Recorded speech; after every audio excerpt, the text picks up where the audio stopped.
Hello friends, good morning. कैसे आप सब? उम्मीद करती हूँ आप सब अच्छे होंगे। मैं भी बहुत अच्छी हूँ। और आज की वीडियो में मैं शेयर कर रही हूँ what I eat in a day my pregnancy 5th month. तो सबसे पहले सुबह उठकर मैं गुनगुना पानी लेती हूँ। गुनगुना पानी हमारे हेल्थ के लिए बहुत ही अच्छा होता है और हमारा अच्छे से पेट भी साफ़ करता है, कब्ज़ भी नहीं रहता और जिससे पूरे दिन हम फ्रेश रहते हैं। तो सबसे पहले आप ये नॉर्मल डेज में भी इसको फॉलो कर सकते हो। ये मेरा पहले से भी रूटीन यही चलता है। हेयर केयर रूटीन में भी मैं हमेशा आपको यही बताते आई हूँ। तो पहले मैं गुनगुना पानी पीती हूँ और फिर मैं अपने बालकनी में घूमती हूँ और सुबह सुबह की जो फ्रेश हवा है जिसमें बहुत ही ऑक्सीजन होता है, मैं उसका आनंद उठाती हूँ। तो सुबह में मुझे अपने बालकनी में घूमना बहुत पसंद है। उसके बाद मैं खूब सारा ऑक्सीजन अपने अंदर लेती हूँ क्योंकि इस मंथ में बेबी के जो फेफड़े वगैरह बनने शुरू होते हैं तो हमें ऑक्सीजन की ज़रूरत ज़्यादा होती है।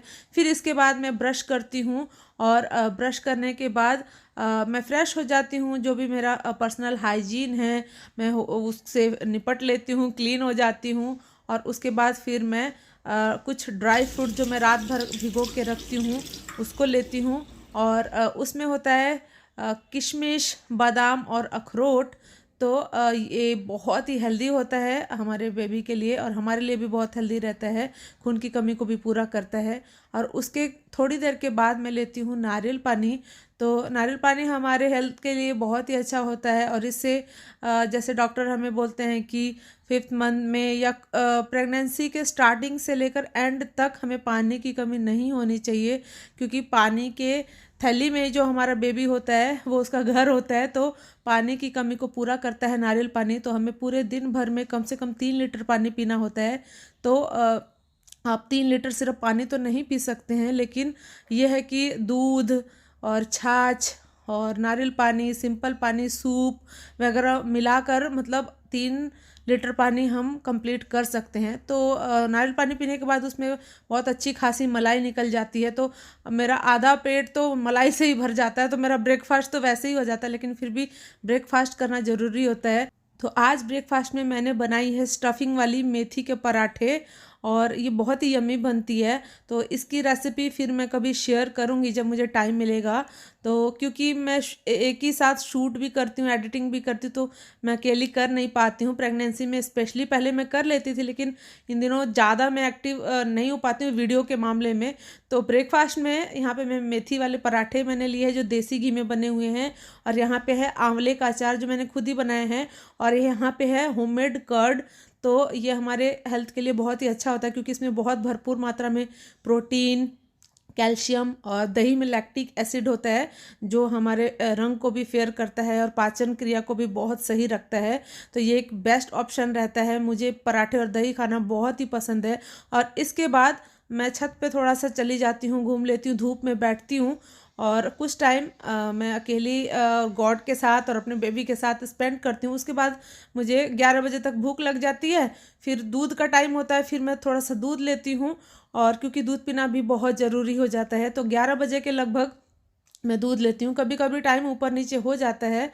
तो यहाँ पे मैं जो मुझे डॉक्टर ने प्रोटीन पाउडर लिख कर दिया है वो प्रोटीन पाउडर ले रही हूँ, क्योंकि वैसे तो मुझे प्रोटीन पाउडर बिल्कुल पसंद नहीं है, इसकी स्मेल मुझे बर्दाश्त नहीं होती है। लेकिन प्रोटीन ज़रूरी होता है प्रेगनेंसी में, कैल्शियम ज़रूरी होता है। तो दूध में प्रोटीन और कैल्शियम दोनों हो जाता है। प्लस जब हम प्रोटीन पाउडर मिलाते हैं तो दूध की शक्ति और बढ़ जाती है। दूध पीने से हमारी हड्डियाँ मजबूत होती है और साथ के साथ जो विटामिन डी की डेफिशिएंसी होती है वो भी पूरी हो जाती है, जिससे हमें वीकनेस बिल्कुल भी नहीं लगती है। तो दूध पीना पसंद तो नहीं है वैसे मैं बोलूँ इन दिनों में, क्योंकि मुझे दूध से, घी से, पनीर से मतलब मुझे स्मेल आती है इतनी और मुझे बिल्कुल भी बर्दाश्त नहीं होता है। तो दूध फिनिश करने के बाद कम से कम 12:30 के करीब, 1.5 घंटा, 1-1.5 घंटा के करीब मुझे फिर से भूख लग जाती है। तो यहाँ पे धूप में ही बैठ के मैं अगेन कुछ फ्रूट्स खा लेती हूँ, जिसमें एप्पल होता है, संतरे हैं और अनार है। जो भी मेरे पास फ्रूट अवेलेबल होता है मैं उसे खा लेती हूँ, क्योंकि डॉक्टर ने मुझे फ्रूट खाने के लिए बोला है और फ्रूट मुझे बहुत पसंद भी है, मैं बहुत अच्छे से खा लेती हूँ। और 1:30 के करीब फिर लंच बनाने की बारी आती है। तो आज मुझे चिकन बिरयानी खाने का मन हो रहा था और डॉक्टर ने भी मुझे चिकन खाने के लिए बोला है। तो मैंने यहाँ पे 5-6 पीस 100 ग्राम के करीब चिकन लिया है और उसमें मैंने सारे मसालों को, जो गरम मसाला है, नमक है, लाल मिर्च है, धनिया पाउडर है, हींग है, जीरा है, सबको मिक्स करके 1 घंटे के लिए मैंने छोड़ दिया है। और साथ के साथ मैं प्याज को कट कर लेती हूँ और अदरक लहसुन का पेस्ट बना लिया है। और फिर मैं यहाँ पे गैस को ऑन करती हूँ और कुकर में मैं बना लेती हूँ, क्योंकि कुकर में बनाना मेरे को बहुत इजी लगता है और बहुत झटपट बन जाता है। तो इसमें मैं सबसे पहले देसी घी डालूँगी, क्योंकि घी डालने से बहुत ही अच्छा टेस्ट आता है। तो हमारी सारी तैयारियां हो गई है, तो मैं पहले घी डालूंगी और सरसों का तेल भी डालूंगी साथ के साथ। आप चाहे तो ऑयल में भी बना सकते हैं, लेकिन मैंने यहाँ पे घी को ज़्यादा लिया है क्योंकि मुझे बहुत ही अच्छा लगता है घी में या बटर में बना हुआ। राइस भी, आप सिंपल राइस भी घी में बना लो तो वो भी बहुत टेस्टी लगता है। तो मैंने खड़े जितने गरम मसाले हैं, लौंग, इलायची, दालचीनी को थोड़ा सा कूट करके और घी में, ऑयल में डाल दिया है। और उसमें मैं डाल रही हूँ हींग और जीरा। और जब ये तड़कने लगेगा तो इसके बाद मैं इसमें डालूँगी प्याज। और हम कम आंच पे ही इसको बनाएंगे, वरना ज़्यादा तेज़ आंच पर जलने का भी डर रहता है। और अगर प्याज वगैरह मसाले जल जाते हैं तो उसका टेस्ट इतना अच्छा नहीं आता है, जला जला सा आता है। तो प्याज डालने के बाद मैंने आंच को थोड़ा सा हाई कर दिया है। और आप देख सकते हो कि हमारा मसाला सोते हो रहा है। तो इतने में मैंने अदरक, लहसुन और हरी मिर्च का पेस्ट भी डाल दिया है प्याज के साथ। जब ये थोड़ा भुन जाएगा तो इसमें हम फिर से थोड़े से मसाले और डालेंगे ताकि हमारे बिरयानी में अच्छा कलर आए।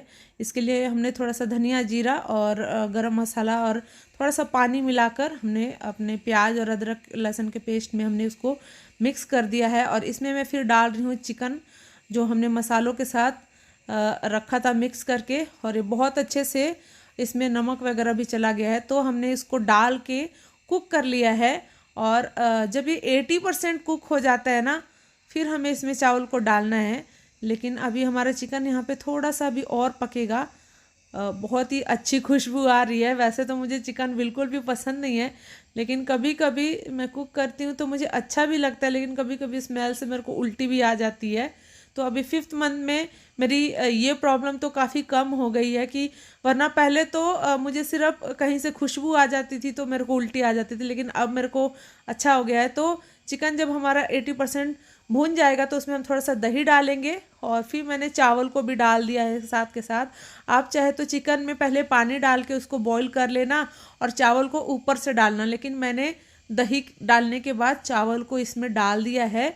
और जब ये थोड़ा सा फूटने लगेगा, एक उबाल जब आ जाएगा, तब हम इसमें सीटी लगा देंगे। और कुकर को ढक के इसमें मैंने 2 से 3 सीटी, बहुत ही 2 सीटी हाई फ्लेम पे और 1 सीटी मीडियम फ्लेम पे मैंने इस पे लगाया। और उसके बाद जब मैंने खोला तो हमारा बिरयानी तैयार था भाई। और मुझे बहुत ही अच्छा लग रहा था, क्योंकि मैं बाहर से रोज़ रोज़ नहीं खा सकती हूँ। बाहर का जो हम खाते हैं तो उसमें पता नहीं वो लोग क्या क्या मिक्स करते हैं, क्योंकि हैदराबादी बिरयानी और मुरादाबादी बिरयानी एक बार कार्तिक लेकर आए थे तो उसमें उन्होंने बहुत सारा अचार डाला था, तो जो कि मुझे अचार नहीं खाना है, इतना नहीं खाना चाहिए प्रेगनेंसी में भी। और बहुत खूब सारा उन्होंने मिर्च का अचार डाला था। तो तब से मैंने सोचा कि भाई अब मैं अपने लिए तो घर में ही कुक करूँगी जब भी मुझे खाना होगा। तो यहाँ पे मैंने लंच के लिए प्लेट लगा दिया है और उसमें मैंने सैलेड को कट करके रख लिया है। और सैलेड में है बीट रूट है, चुकंदर है और मूली है, खीरा है, टमाटर है, हरी मिर्च है। आप प्याज नहीं देखोगे, क्योंकि कच्चा प्याज मुझे अभी तक अच्छा नहीं लग रहा है प्रेगनेंसी में।